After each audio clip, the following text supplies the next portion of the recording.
No farewell, no फस, zero drama.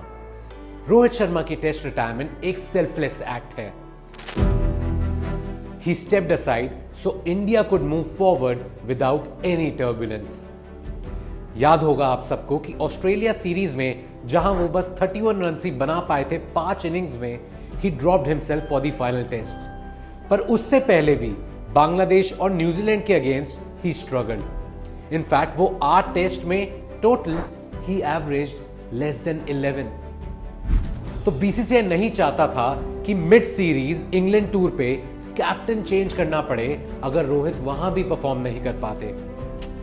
So Rohit saw the writing on the wall and he chose not to drag out his career. Rightly so.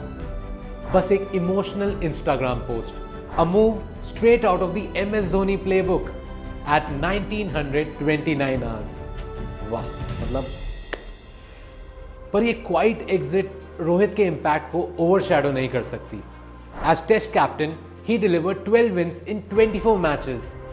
Long-term Indian captains में बस विराट कोहली ही हैं जिनका winning percentage Rohit से ज्यादा है। He led India to the WTC final in 2023 and won back-to-back home series against Australia and England. इनकी personal journey भी impressive रही है।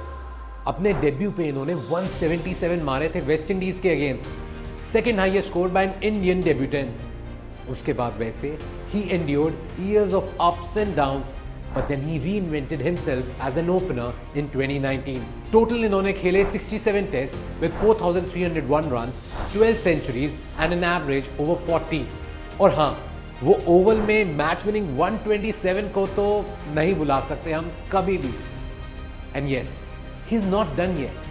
He'll continue to play ODIs, chasing more glory for the men in blue. You know, हम सब obsessed हैं with those big farewells, grand send offs, पर रोहित की retirement एक रिमाइंडर है कि true leaders put the team first. That's what the Aussies did, right? And that's why they were so successful. And even in good bye, Rohit has shown us what it means to be a true captain.